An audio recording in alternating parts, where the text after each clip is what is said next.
Hello, viewer. Yes, welcome to this new Time Out with Marcus Ekure. In our last broadcast, we did talk about marriages on the series Why Marriages Are Crashing. We talked about some of the reasons we gave in our last video were materialism and beauty. That's materialism and beauty. That's futures. That's attributing your love or your likeness to your partner to a particular attribute. Perhaps your partner is very beautiful or handsome. So, and that's the reason you love him. That's why you want to get married to such a partner.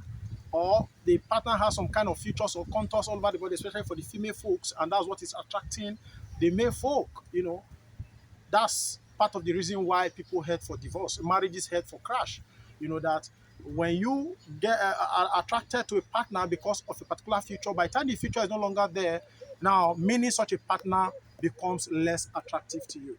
So, and I did advocate in the last video that the primary reason people should pursue for getting married is on grounds of companionship.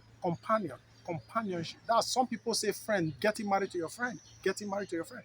And talking about companionship, the person may not really be so attractive. The person may not have some kind of body contours and all that attracts people into marriages or into liking people and all that. But the person, you just feel happy, you feel free, you feel so excited whenever you're with the person. There comes a time in the life of everyone that you just need someone to talk to when you're passing through some kind of challenges. Now, when you see this person, you are very excited, you are very happy, you feel fulfilled.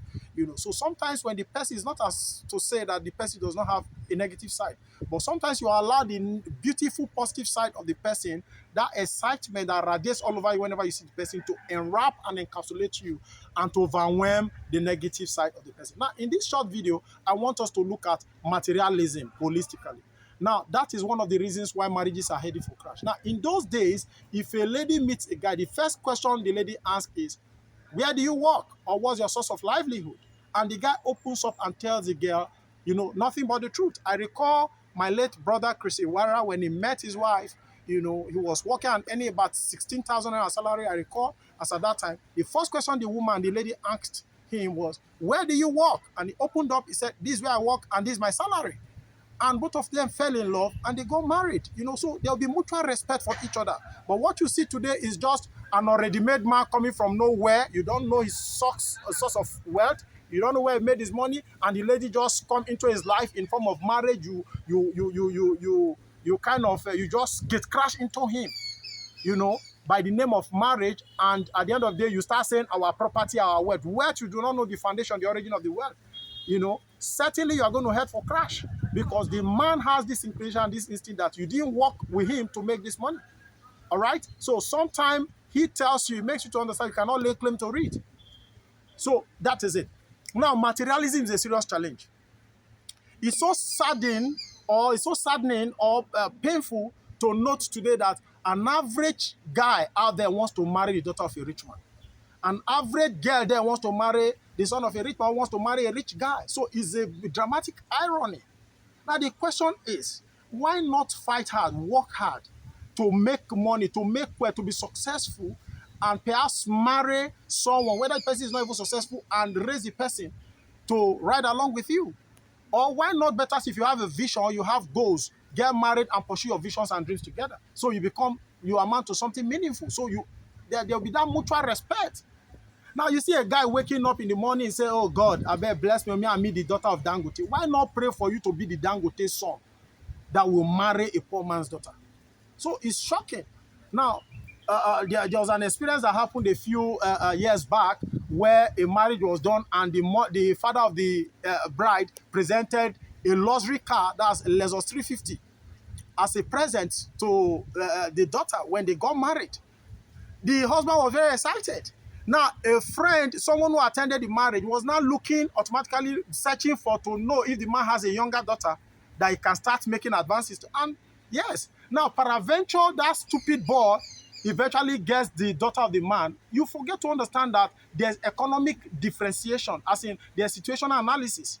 Because the situation at the time that marriage occurred may not be the same when you be getting married. Now, assuming both of them now gets married at the end of the day, and during the marriage, things are no longer as bright and smooth as it used to be for the man, the father. of the bride and he decides to present deep freezer, there can never be peace in the family, in the marriage. Now there will be postponed aggression. Many beating women take, many beats where women they take for hours. They never know the origin of the beat. Accrued or accumulated anger where the man don't carry for mind. You don't know where it comes from. Any small thing don't shout. Any small thing, now so your mama teach you, now so your papa, now postpone aggression, expectation not being met. Many of them go into this marriage with expectation. It applies to both parties, both the girl and the groom. Now imagine that young man, assuming he succeeds in marrying that girl, and the father presents deep freezer. There can never be peace in that home. So that's part of what we're talking about, materialism. So why not, when you are getting married, you should look beyond materialism. It's very important. I think the basic thing a woman should look out for in a young man who is making advances at her is, does he have a means of livelihood?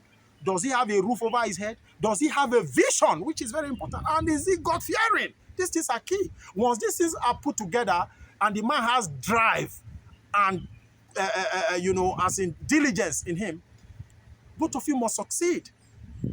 Let's stop looking for all this already made thing. And this is part of the reason marriages are crashing. I think we're going to put a stop to the broadcast here today. But before that, I want to encourage you to share this video, let it go viral, because people are learning so much. We are receiving calls from all over the world for our broadcast.